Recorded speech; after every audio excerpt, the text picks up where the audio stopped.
मतदान केलं आहे काय? अरे मतदान गुप्त मतदान आहे. लोकशाहीचा गुप्त मतदानाचा अधिकार आहे.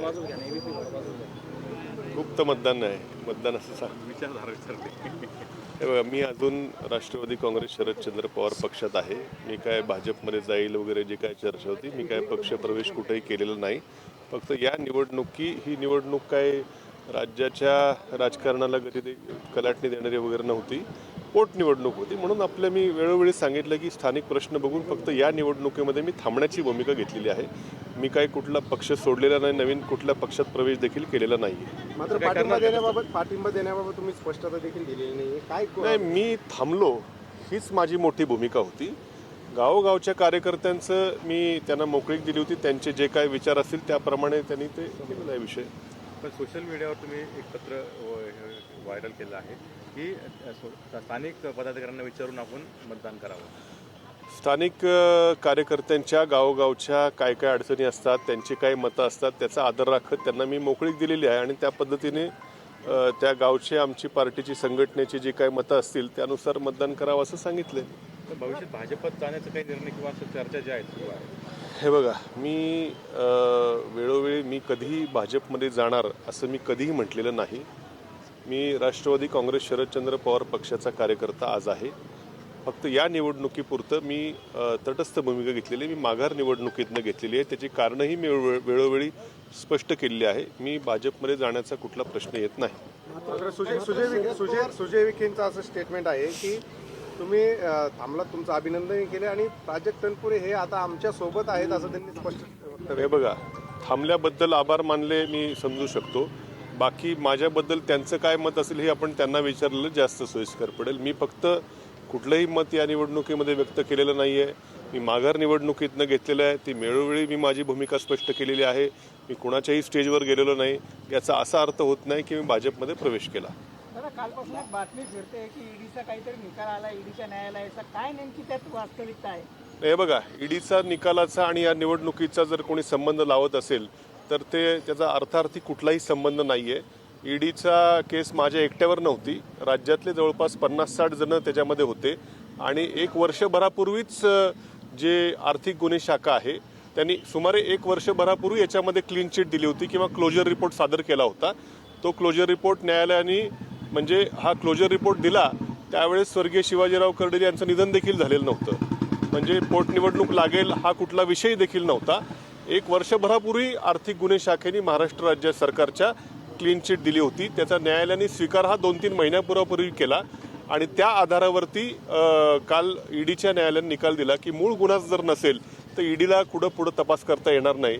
या मुद्द्यावरती कालचं फक्त झालं. याचा आणि या निवडणुकीचा अजिबात अर्थार्थी संबंध नाहीये. जे लोक हा संबंध जोडतात त्यांना काय तुम्ही सल्ला द्याल? नाही, म्हणजे नीट माहिती घ्यावी, नीट अभ्यास करावा. या निवडणुकीचा आणि ईडीचा मी सांगितल्याप्रमाणे अर्थार्थी कुठेही संबंध येत नाही.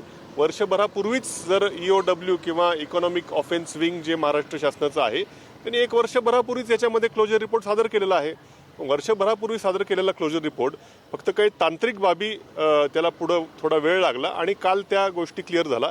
याचा अर्थ या निवडणुकीशी संबंध जोडणं हे दुरान्वये देखील या निवडणुकीशी संबंध नाहीये. त्याचा भाजपचे उमेदवार म्हणतात की प्राजक्त तनपुरेंचे कार्यकर्ते माझ्यासोबत आहेत, तिकडे गोविंद मोकटे म्हणतात की आमच्यासोबत आहेत. नेमकं काय?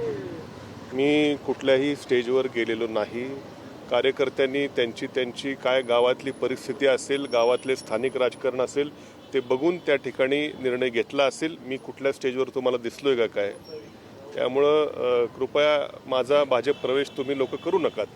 भविष्यात पवार साहेबांसोबतच तुम्ही दिसाल? हे बघा, मी आजही पवार साहेबांसोबतच आहे, कालही होतो. मी पवार साहेबांचा कार्यकर्ता आहे. पवार साहेबांनी राष्ट्रवादीचा उमेदवार दिला? काय राष्ट्रवादीचा उमेदवार दिला? हो, दिलेला आहे, बरोबर आहे. परंतु या निवडणुकीपुरतं मी सांगितले, पक्षाच्या वरिष्ठांकडे देखील माझ्या काय नाईलाज आहे ते मी कळवलेलं आहे. आणि मला उमेदवार पक्ष शेवटच्या क्षणी देईल याची थोडीशी कल्पना मला नव्हती. मला वाटलं बहुतेक बारामतीची बिनविरोध तशीच भूमिका पक्षाची इतर राहील. परंतु कदाचित काँग्रेस पक्षानं निवडणूक लढवण्याचा आग्रह धरल्यामुळे कदाचित पक्षाला उमेदवार द्यावा लागला असेल असं मला वाटतंय. बहुतेक आता तुम्ही सांगितलं ना, आता ते 6 तारखेला नंतर खूप बाईट झालेले आहेत. परत तेच लोकांना आवडणार नाही ऐकायला. बारामतीत पण आज निवडणूक आहे. बारामतीत पण आज निवडणूक आहे. कसं बघतो? नाही, तिथली परिस्थिती मला माहीत नाही, परंतु ज्या पद्धतीनं अजितदादांचं नेतृत्व होतं, राज्यव्यापी नेतृत्व होतं, बारामतीमध्ये मागच्या वेळेस 1.5-2 लाखांनी दादा निवडून आले होते. त्यांचं प्रेम बारामतीकरांचं दादांवरती आहे. त्या प्रेम जनता दाखवेल अशी मला अपेक्षा आहे त्या ठिकाणी. दोन्ही राष्ट्रवादी एकत्रित येतील का भविष्यात काय? ते मी हे उत्तर देण्याइतपत मी मोठा कार्यकर्ता नाही. रोहित पवार म्हणतात की जय पवार आणि तुम्ही निवडणुकीत नसल्यामुळं वरिष्ठ नेत्यांनी देखील मतदारसंघाकडे पाठ फिरवली, कोणीच आलं नाही. कोणत्या पक्षाच्या वरिष्ठ नेत्यांनी? सध्या तुम्ही ज्या पक्षात आहात त्या पक्षाच्या. नाही, पवार साहेब माझ्या माहितीप्रमाणे त्यांची तब्येत बरोबर नाहीये. अन्यथा मला खात्री आहे की तब्येत जर व्यवस्थित असती तर ते 100% प्रचाराला आले असते, पण तब्येतीच्या कारणास्तव साहेब काही इथं येऊ शकलेले नाही. शशिकांत शिंदे साहेब माझ्या माहितीप्रमाणे मतदारसंघामध्ये त्यांनी काही सभा देखील घेतलेल्या आहेत. मतदारांना काय आवाहन करता तुम्ही? नाही, असं काय नाही. गर्दी आता दुपारचं ऊन आहे, थोडं उन्हाची सावली एकदा लागली की गर्दी होईल बरोबर. मतदारांना काय आवाहन करता तुम्ही? मतदारांना माझं आव्हान आहे की लोकशाहीच्या प्रक्रियेमध्ये सर्वांनी खरं उत्स्फूर्तपणे या ठिकाणी मतदानाला यावं, आपला मतदानाचा पवित्र हक्क बजवावा, असं मी मतदारांना आपल्या मार्फत आवाहन करेन.